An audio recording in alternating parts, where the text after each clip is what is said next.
वहाँ और 2024 में हार जाएंगे, कहेंगे ईवीएम में छेड़छाड़ में। इनकी सरकार थी, इलेक्शन हुए, मोदी जी जीते, 2019 में जीते, 15 साल गुजरात में जीते, और जब मोदी जी जीत जाते हैं तो कहते हैं ईवीएम में छेड़छाड़ है।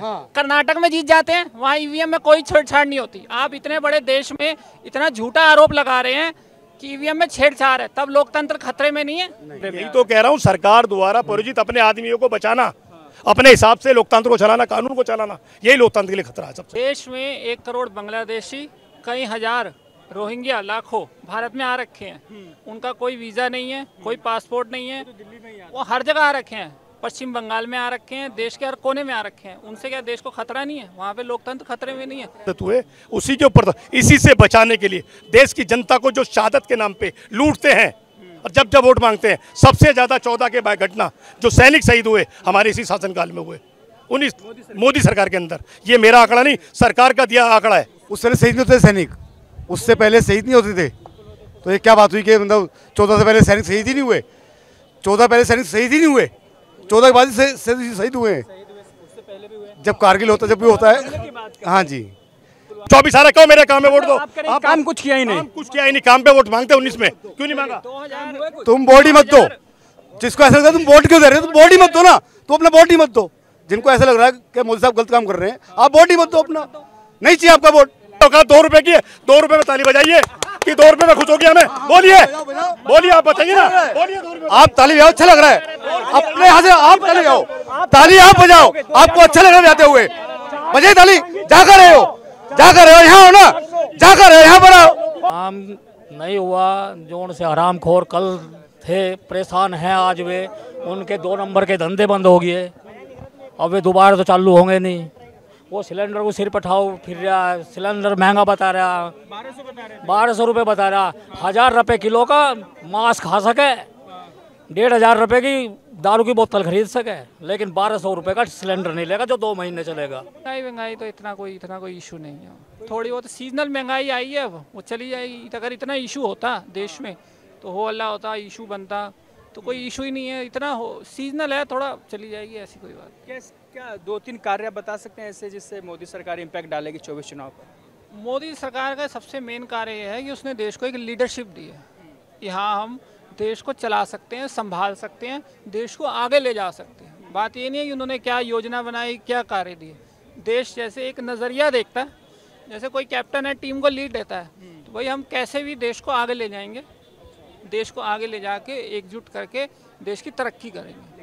नीतीश कुमार और विपक्ष तो बोलते हैं कि लोकतंत्र को बचाने के लिए एक साथ आ रहे हैं। वो सब चलता रहता है, कोई ना कोई हमें मुद्दा चाहिए। जैसे अपोजिशन है, उनको पक्ष के खिलाफ कोई मुद्दा चाहिए, कोई उनको मुद्दा चाहिए। तो ये सब खोखला मुद्दा है। अगर लोकतंत्र के खिलाफ होता तो आप यहाँ खड़े ही ना होते, रिपोर्टिंग कर रहे होते। लोकतंत्र अगर खतरे में होता तो सब अलग अलग, सबके लिए एक ही ट्रेन चल रही है। अभी पूछता हूँ, लोकतंत्र खतरे में? अगर खतरे में ना होता तो सीमा हैदर टीवी चर्चा का विषय ना होती, सलाखों के पीछे होती टेररिज्म के अंदर। कर रही है सर यूपी एटीएस 2 दिन से कर रही है। 15 दिन तक टीवी पे चलती ना, पीवी लाइव की तरह आप भी देखते रहे, टीवी पे चलती रही। वो क्या था? यही तो लोकतंत्र खतरे में। एक बाहर से मुल्क से कोई आदमी आया बिना किसी चीज़ के, सबसे पहले हमारी इन्वेस्टिगेशन के पास होना चाहिए।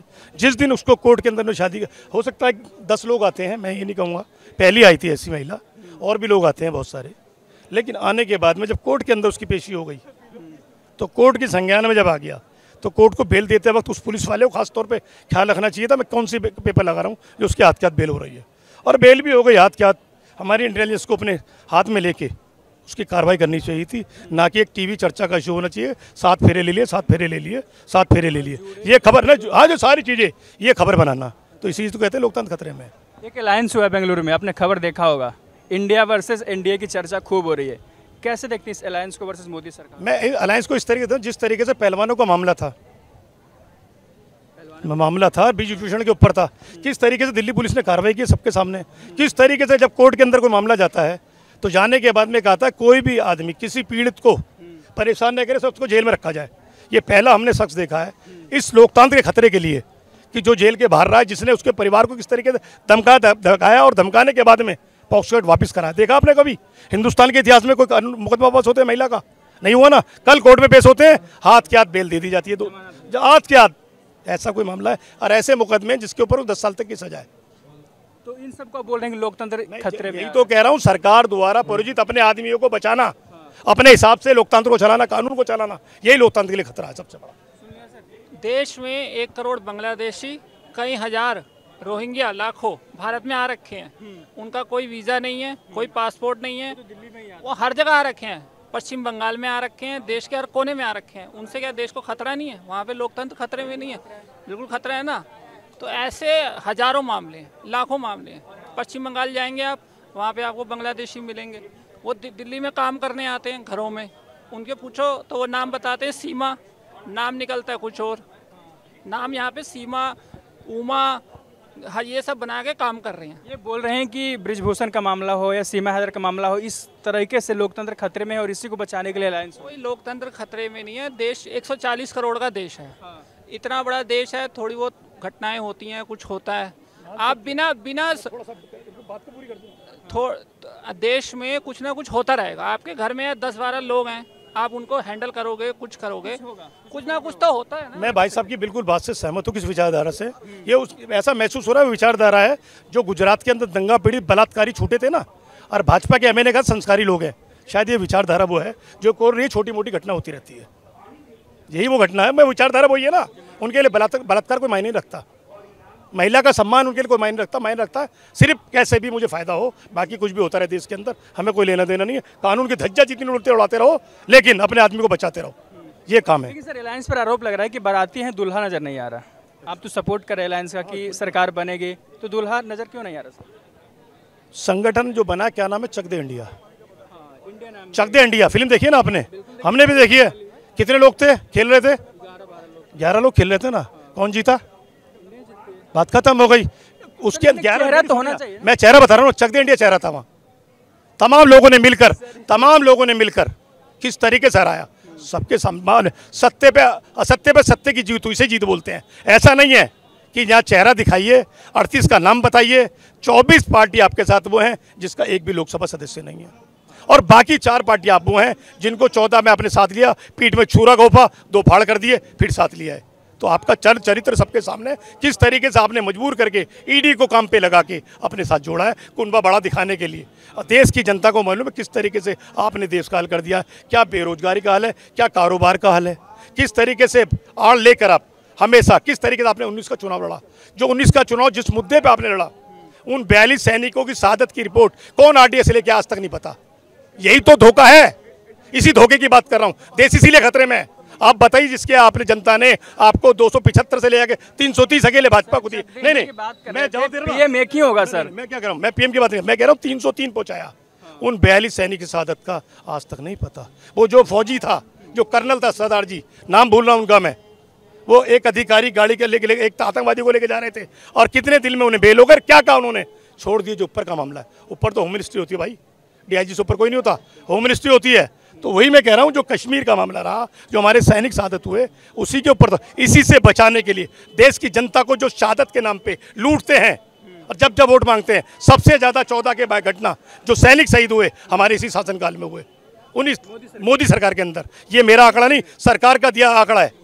नहीं, उससे पहले शहीद नहीं होते सैनिक, उससे पहले शहीद नहीं होते थे। तो ये क्या बात हुई कि मतलब 14 से पहले सैनिक शहीद ही नहीं हुए? 14 पहले सैनिक शहीद ही नहीं हुए, 14 के बाद शहीद हुए हैं। जब कारगिल होता, जब भी होता है। हाँ जी, ये जो हाँ, उससे पहले हमने नहीं करे। हाँ, जब पहले होते थे। तरीका बदल गया है, तरीका बदल गया। सैनिक शहीद पहले भी थे कि सरकार के आंकड़े के मुताबिक भाजपा आने के बाद में सबसे ज्यादा सैनिक शहीद हुए, और सबसे ज्यादा आज तक, चाहे अटल बिहारी वाजपेयी की सरकार बनी हो या नरेंद्र मोदी की 19 को या 2000 की अटल बिहारी वाजपेयी ने वोट मांगे कारगिल की शहादत के ऊपर, 19 में मांगे, मोदी ने 1 साल की शहादत के ऊपर। अब अपने काम पे वोट मांगो ना, मांगते हो तो मांगो। अब 24 आ रहा, कहो मेरे काम में वोट दो। आप काम कुछ किया ही नहीं, कुछ किया ही नहीं, काम पे वोट मांगते 19 में, क्यों नहीं मांगा? तुम वोट ही मत दो। जिसको ऐसा लगता है तुम वोट क्यों दे रहे हो, तुम वोट ही मत दो ना, तो अपना वोट ही मत दो। जिनको ऐसा लग रहा है कि मोदी साहब गलत काम कर रहे हैं, आप वोट ही मत दो अपना, नहीं चाहिए आपका वोट। हाँ, नहीं बना इनको, इनसे वोट नहीं चाहिए हमको। 2014 में इनकी सरकार थी, इलेक्शन हुए, मोदी जी जीते, 2019 में जीते, 15 साल गुजरात में जीते, और जब मोदी जी जीत जाते हैं तो कहते हैं ईवीएम में छेड़छाड़ है। कर्नाटक में जीत जाते हैं, वहाँ ईवीएम में कोई छेड़छाड़ नहीं होती। आप इतने बड़े देश में इतना झूठा आरोप लगा रहे हैं कि ईवीएम में छेड़छाड़ है, तब लोकतंत्र खतरे में नहीं है?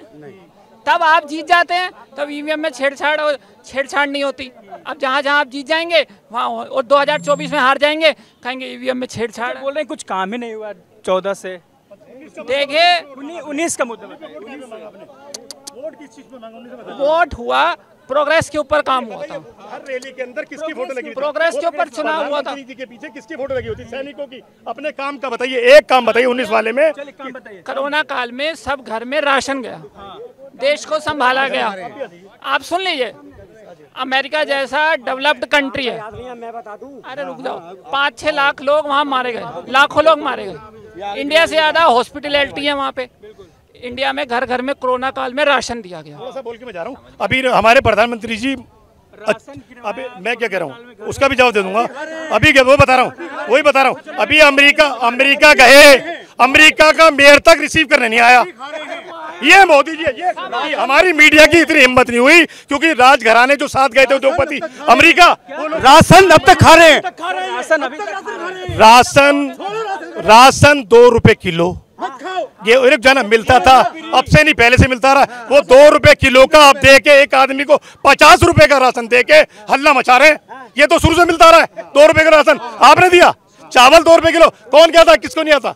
आपको नहीं आता होगा। अब आपके यहाँ 2 रुपए का, अगर आपकी औकात 2 रुपए की है, 2 रुपए में ताली बजाइए कि 2 रुपए में खुश हो गया। हमें बोलिए, बोलिए, आप बताइए ना, बोलिए। आप ताली बजाओ, अच्छा लग रहा है अपने यहाँ से। आप ताली बजाओ, ताली आप बजाओ, आपको अच्छा लग रहा है जाते हुए। बजाइए ताली, जाकर रहे हो यहाँ हो ना, जाकर रहे हो यहाँ पर आओ, बजाओ ताली, बजाओ ताली बजाओ। किन बातों की दी के क्या हुआ है, क्या नहीं? देखो बोल रहे हैं कि 19 से कुछ काम नहीं हुआ है। कौन कह रहा काम नहीं हुआ? धारा 370 हटा दी है, घर उजले। अरे मैं बता रहा हूँ कितने बोल लीजिए पूरा काम बता दीजिए। धारा 370 हटा, राम मंदिर बना और कुछ। देखो घर घर शौचालय हो गए। जो हमारी माँ बहनें जाती थी जंगलों में, आज वो घर पे कर रहे हैं। 2 और तीसरा, घर घर उजला के सिलेंडर दिया है, दिया नहीं दिया है, 3 हो गई। अरे बहुत सारे हैं। अब ले लो, उज्जवल योजना सिलेंडर एक बार दिया, उसके बाद भरा नहीं सकती 1200 का। वो ये हाल हो गया उज्जवल योजना का। ये हो गया, रुक जाना, अब ठेका ले लिया अपनी फोटो छिपवाने के लिए, बड़े बड़े बोर्ड हिंदुस्तान में लगाने के लिए। मैंने एक बार दे दिया, खत्म कहानी। ये हाल। दूसरा, राशन पे मैंने कहा 10 रुपए वो चल रहे हैं। तीसरा, मैं कह रहा हूँ 10 रुपए फ्री हो गए ना, पहले 2 रुपए किलो था, वो 5 किलो मिलता है, वो 10 रुपए फ्री हो गए, खुश हो गए। तीसरा, धारा 370 हटाने के बाद में कश्मीरी पंडित कितने वापस चलेगा पूछ लीजिए, कितनों ने जमीन खरीदी पूछ लीजिए। ताली बजाने में अच्छा लग रहा है, बजाए, खूब बजाइए।